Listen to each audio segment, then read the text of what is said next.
Moonsters, c'est 4 personnalités qui sont intéressantes, qui sont jeunes, fraîches. Quand on les entend, on entend plein d'influences, The Doors, ou Led Zeppelin, ou Rage Against the Machine.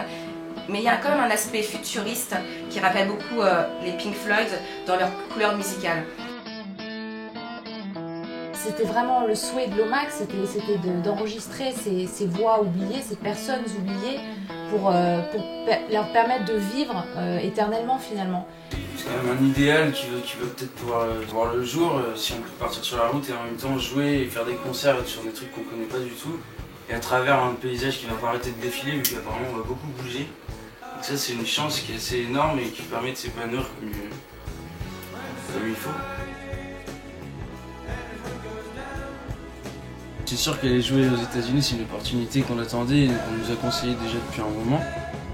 Ils arrivent extrêmement bien à combiner justement leurs influences qui sont très présentes dans leur composition, mais aussi à se les approprier pour en faire quelque chose finalement de très futuriste et en même temps actuel.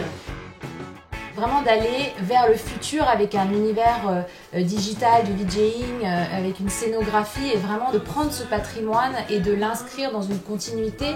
À la Lomax, parce que c'est un ethnomusicologue qui a été mandaté par le Congrès américain pour enregistrer tout ce qui était patrimoine immatériel culturel.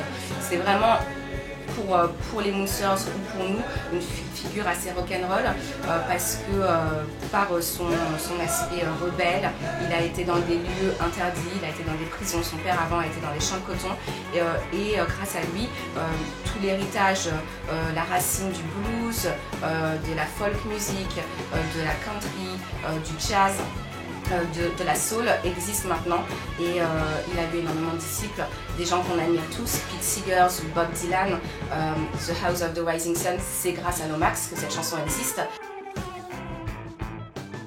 Il a inspiré des gens outre-Atlantique, vraiment cet aspect minorité sociale, le fait qu'il ait pu permettre à des gens qui tombaient dans l'oubli d'être connus et reconnus aujourd'hui.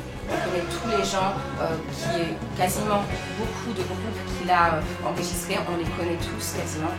Muddy Waters ou Lead Belly, même si on ne connaît pas leur nom, on connaît les chansons, on danse dessus en soirée. Et c'est ça qui est surtout important, c'est qu'il a pu justement donner une voix à des oubliés de la société.